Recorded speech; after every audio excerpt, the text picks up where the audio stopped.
안녕하세요. 다시 찾아주셔서 감사합니다. 네, 안녕하세요. 저희 지난 시간에는 16장, 17장을 보면서 존재의 순환, 그렇죠. 원형에서 분화하고 다시 통합으로. 맞아요.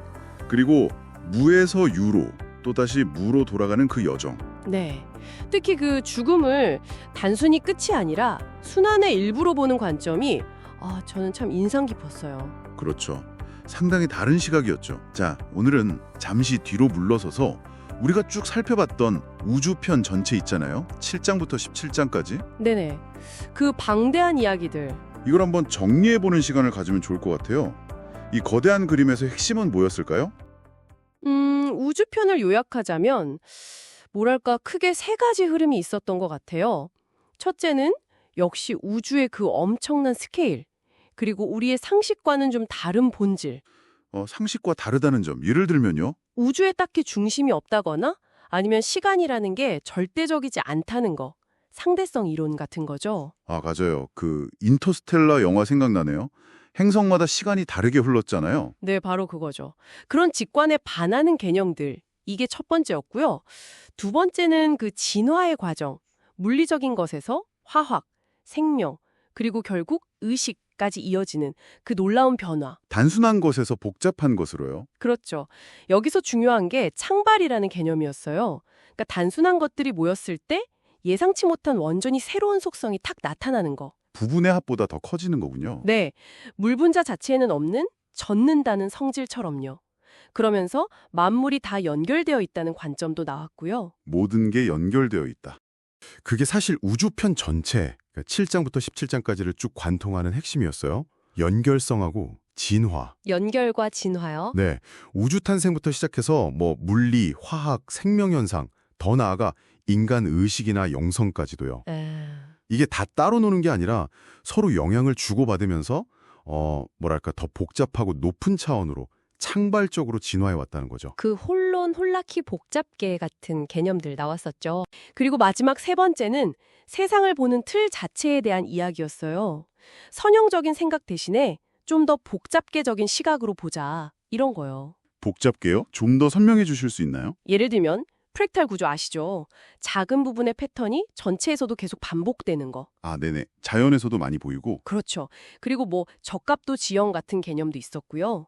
진화 과정에서 어떤 특성이 유리하고 불리한지를 지형처럼 표현하는 건데 이걸 통해서 다양성이나 유연성이 왜 중요한지를 좀 더 입체적으로 볼 수 있게 되죠. 와, 정말 우주 탄생부터 시작해서 의식의 문제, 세상을 이해하는 방식까지 어마어마한 여정이었네요, 정말. 네, 그랬죠.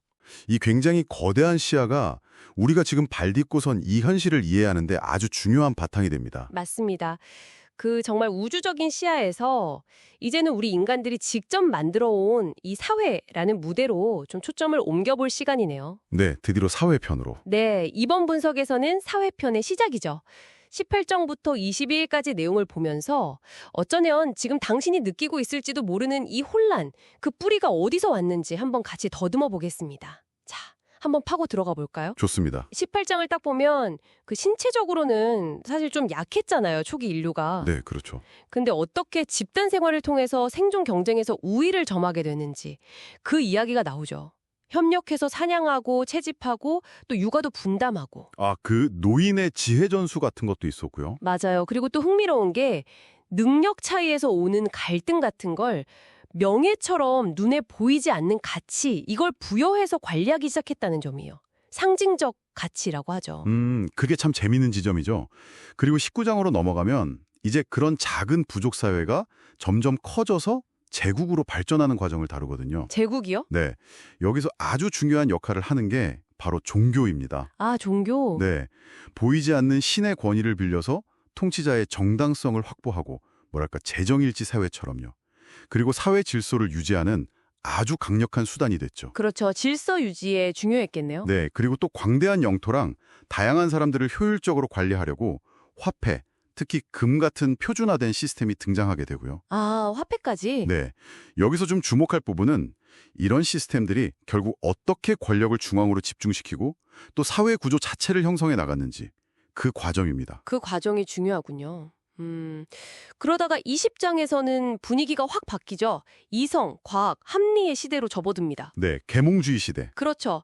신 중심의 세계관에서 벗어나서 인간의 이성을 통해서 세상을 이해하고 발전시키려고 했던 정말 격동기죠. 네, 산업혁명, 시민혁명 이런 것들이 있었고요. 네, 데카르트의 나는 생각한다, 고로 존재한다, 뭐 루소의 사회계약론, 애덤 스미스의 국부론 같은 이런 사상가들 영향 아래서 근대 국가, 자본주의, 때로는 뭐 식민주의 같은 시스템들이 구축되고요. 이게 바로 소위 모더니즘 시대의 개막이라고 할 수 있겠네요. 맞습니다.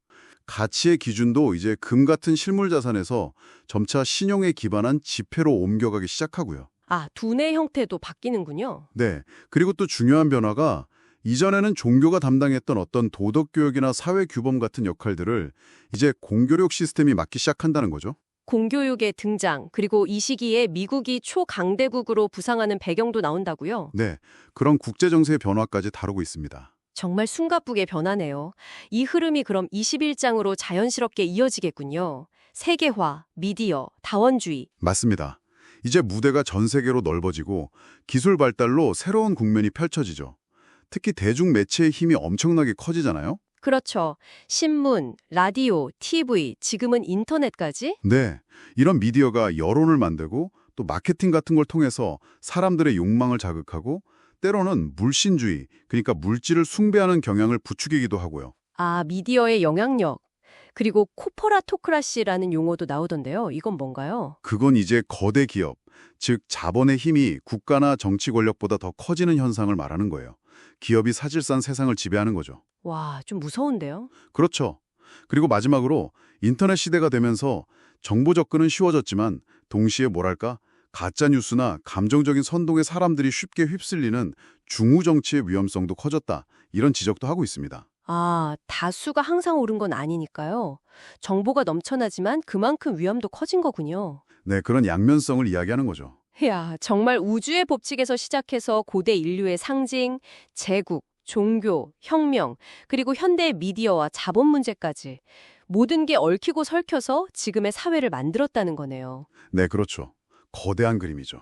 이런 큰 틀에서 사회의 진화 과정을 이해하는 게 지금 우리가 겪고 있는 이 복잡하고 혼란스러운 시대를 해석하는 데 어떤 의미가 있을까요? 아주 중요한 질문인데요. 결국 사회 역시 자연계처럼 끊임없이 변화하고 진화하는 하나의 거대한 복잡계라는 관점을 우리에게 준다는 거죠. 사회도 복잡계다. 네. 그래서 지금 우리가 보는 중앙집권적인 힘과 탈중앙화하려는 힘 사이의 긴장이라든지 혹은 전통적인 가치관과 새로운 가치관의 충돌 같은 현상들 있잖아요. 네, 많죠. 이런 것들이 그냥 혼란 그라체가 아니라 사실은 이 거대한 진화 과정 속에서 나타나는 어떤 역동적인 모습의 일부라고 볼 수 있다는 거예요. 아, 과정의 일부로군요. 단순히 혼란이 아니라. 그래서 이 책의 분석은 단순히 과거 역사를 배우는 걸 넘어서요. 지금 당시에 겪고 있는 어떤 혼란이나 불안의 근본 원인을 더 깊이 이해하고 또 앞으로 우리 사회가 어떤 방향으로 나아갈지 좀 조망하는 데 도움을 줄 수 있습니다. 네, 하나의 틀을 제공하는 셈이네요. 그렇죠. 결국 이 모든 것이 의미하는 바는 우리 각자가 이 거대한 흐름 속에서 지금 어디쯤 위치해 있는지, 어떤 가치를 중요하게 여기는지 성찰해 볼 필요가 있다는 것이겠죠. 네, 성찰의 계기가 되겠네요. 여기서 이제 청취자분들께도 한번 생각해 볼 만한 질문을 던져보고 싶어요. 네, 어떤 질문인가요? 우리가 매일매일 하는 행동들, 사회 속에서 하는 여러 가지 선택들 있잖아요. 그 안에는 과연 얼마나 오래된, 어쩌면 수만 년 전부터 이어져 온 그런 고대의 패턴이 숨어 있을까요? 그리고 또 얼마나 진정으로 새로운 시도가 담겨 있는 걸까요? 와, 우리 안에 그 오래된 관성과 또 새로운 변화 사이에 끊임없는 줄다리기. 정말 깊이 생각해 볼 문제네요. 네, 한번 곱씹어 볼 만한 질문이죠. 좋습니다. 다음 시간에는 22장에서 소개되는 나선형 역학 이론, 스파이럴 다이내믹스라고 하던데요. 이 모델을 통해서 이런 사회적 역동성을 좀 더 체계적으로 분석해보는 시간을 갖도록 하겠습니다. 네, 사회 발달 단계를 보여주는 흥미로운 이론입니다. 네, 다음 이야기도 많이 기대해 주십시오. 오늘 함께해 주셔서 감사합니다. 감사합니다.